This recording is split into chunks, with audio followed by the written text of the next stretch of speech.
د کابینې 15مه غونډه د وروستي امریکایي عسکر د وتلو ورځ نهم د وږي رخصتي شوه. د کابینې د پریکړې پر بنسټ د وږي نهمه چې د اګست له 19 سره برابره ده له افغانستانه د وروستي امریکایي سرتیري د وتلو ورځ په تقویم کې رسمي رخصتي بلل کیږي او د کار او ټولنیزو چارو وزارت یاده طرحه د نوي هجري قمري کال له پیل سره تایید ده.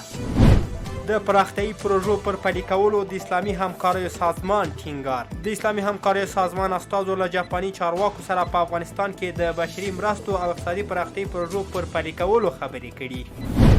افغانستان کې په تېره یوه پیړۍ کې په لومړي ځل درزین فعالیت پیل کړ. افغانستان د پرمختګ پر لور د ریل پټلۍ په برخه کې په تېره یوه پیړۍ کې په لومړي ځل درزین فعالیت پیل کړ. د اوسپنې پټلۍ ادارې د اوسپنې پټلۍ اړوند یوه نقلیه وسیله یعنې درزین چې څه وخت مخکې له ایران هېواد څخه پیرلی و د هرات ولایت روزنګ سټیشن ته وارد او ګټه اخیستنې ترې پیل کړه.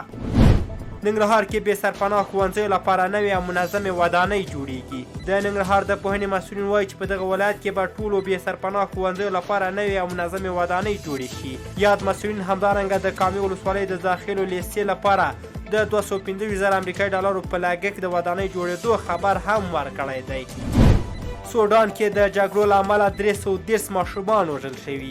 یونیسف ادارې په یو اعلامیه کې ویلي چې د سودان په جګړو کې تر دې مهاله 330 ماشومان وژل شوي، تر 1900 ډېر ټپیان شوي او څه باندې 1 میلیون ماشومان بې کوره شوي دي. او یونان کې د کښتۍ او اوښتو له امله 9 کسان مړه شوي. یونان کې د کښتۍ او اوښتو له امله 9 کسان مړه او له 100 زیات ژوندي ژغورل شوي.